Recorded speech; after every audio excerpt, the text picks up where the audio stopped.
Alright. Hello, citizens of the Nigelverse. It's Nigel once again, and this is going to be another wrestling match review. So, because it is the month of November, even though the weather outside here in Buffalo indicates it's December, but what can you do?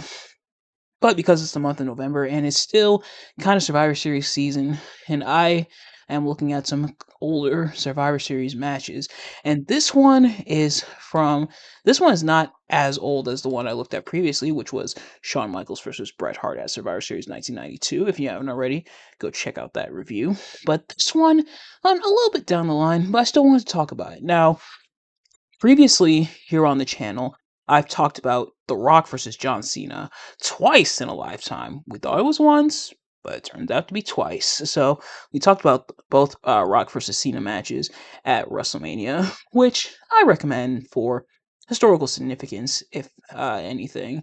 But even before then, what would happen when John Cena decided to team up with the man he would face at WrestleMania against the Awesome Truth? Let's find out. I'm, of course, talking about The Rock and John Cena versus the Awesome Truth as The Miz and R-Truth at Survivor Series 2011. Now, of course, as always, I'm not professional. Not professional match reviewer, wrestling reviewer, what have you, or analyst or anything like that. Just a man who enjoys a good time had a pretty good time, I would say, with this match. So without further ado, let's get right into it. Let's talk about this match. Now, if you've seen these reviews of mine before, you kind of already know how this works. If you haven't, I'm going to be talking about what I liked and disliked about the match. Talking about what I should say, what I liked and disliked about the match, and and give a brief synopsis of how we got here. So, how did we get here? Well, it's actually a very interesting story. So John Cena and The Miz had been feuding for a good bulk of 2011. Then John Cena was feuding with R-Truth for a good portion of 2011. This was around the time R-Truth turned heel, and this was, if you don't count him facing John Cena this year, or in John Cena's farewell tour, which shout out to John Cena finally winning the one title he never won, that being the Intercontinental Championship on Raw yesterday. But back in 2011 was probably the closest R-Truth got to the main event scene. He even faced John Cena for, I believe it was for the WWE Championship at Capital Punishment in 2011. But alas, Truth cannot get his hands on it. Thanks to interference from Little Jimmy, but this was when R-Truth was acting very unhinged and cheering voices, stuff like that. It was actually a very underrated gimmick, and a lot of people seem to agree. But very interesting underrated gimmick was R-Truth. He would turn face again soon after. But nevertheless, so because John Cena had been feuding against both The Miz and R-Truth, who they decided, hey, screw it, let's team up. So R-Truth and The Miz teamed up as the Awesome Truth, and claiming there was a conspiracy against them and him by the WWE.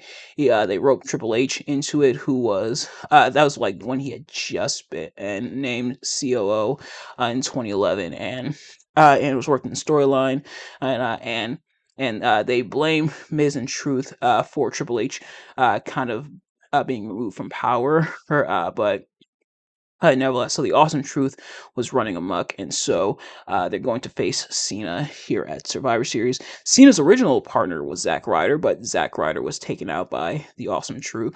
That teaches you to get over on your own, kid. But John Cena then had to find a different partner, and he chose, in his words, The Rock.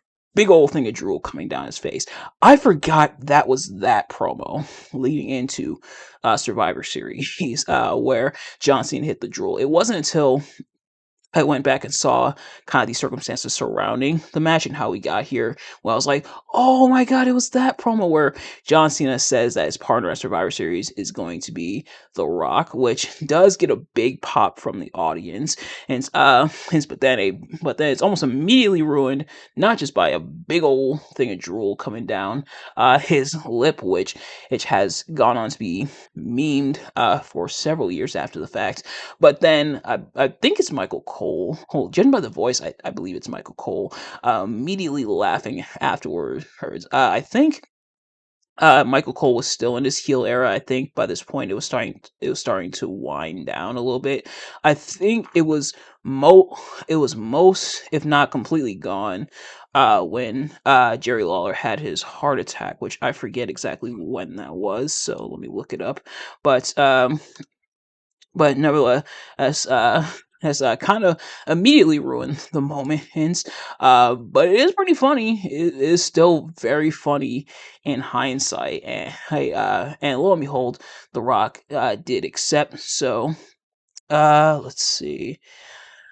Uh, uh, uh 2012. Oh, okay. So it wouldn't be till the following year. It wouldn't be till 2012 where Jerry Lawler had his heart attack. So I think by then, but I think by then the heel Michael Cole was almost completely gone anyway. But I think that definitely killed it for sure. I kind of tried to block out heel Michael Cole from my psyche, as I imagine most people do. But nevertheless, so The Rock and John Cena, called the most charismatic tag team in WWE history.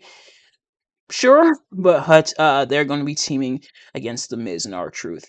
Now, admittedly, I get it. You know, it helps hype up Survivor Series, and it helps sell tickets, of course, because it's The Rock.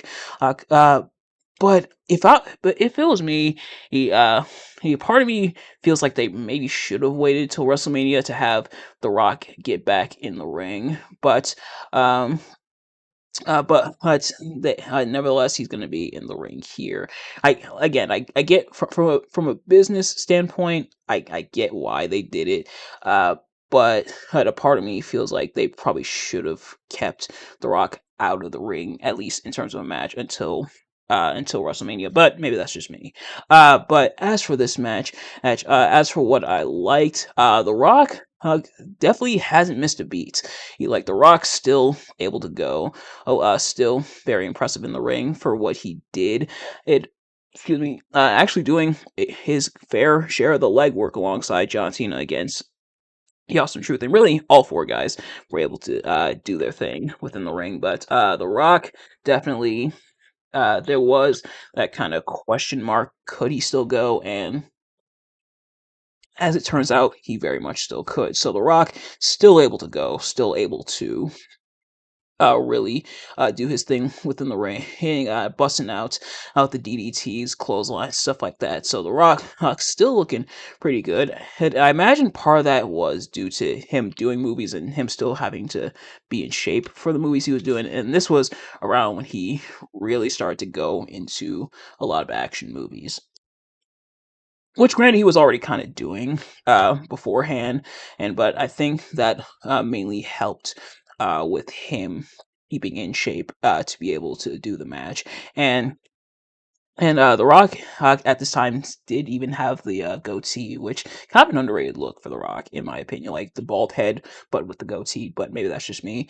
But I didn't even mean for that to rhyme, but it did.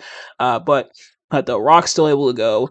Cena, Miz, and R-Truth kind of did their thing. They kind of got their time to shine. But the focus was mainly on The Rock and the dynamic of The Rock and Cena, which I think they played relatively well, seeing the tension between The Rock and John Cena, seeing how they don't get along, eventually kind of having to come together in order to put away the Awesome Truth. So it kind of puts that over in a way, kind of secondhand puts the Awesome Truth over in, like I said, in a way, but ultimately he but ultimately, the focus was very much on The Rock and John Cena. And I think for that to be the case, the way they built their dynamic was relatively well. The crowd very much against Cena, but very much into The Rock, so they played up on that as well in the match. Ultimately, The Rock and John Cena hitting the win, and what a shock! But afterwards, Cena lets Rock have his moment at first, but then they kind of get into it with each other, and The Rock nails the rock bottom on John Cena. So it very much then sets up the fact that, oh yeah, these guys still don't like each other and are still going to face at WrestleMania, which it's a very interesting build up, at least the once in a lifetime. A lot of jabs between the two just on TV. Some obviously scripted, of course, but some very much real, which if I remember, caused a decent amount of heat between the two men. But in terms of this again, pretty decent. It very much was the Rock and Cena focus, and more so on The Rock. Seeing him back in the ring for the first time since 2004 or so.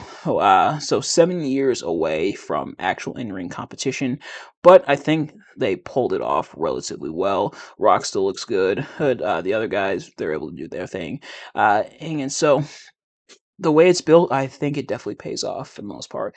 In terms of what I didn't quite like unfortunately, because they had to build up The Rock so much and The Rock and Cena more so much, the Awesome Truth kind of felt like an afterthought. They kind of just felt like they were there. Or no offense to them, of course, but it feels like it could have been just any two guys, and I think you would have gotten the same result.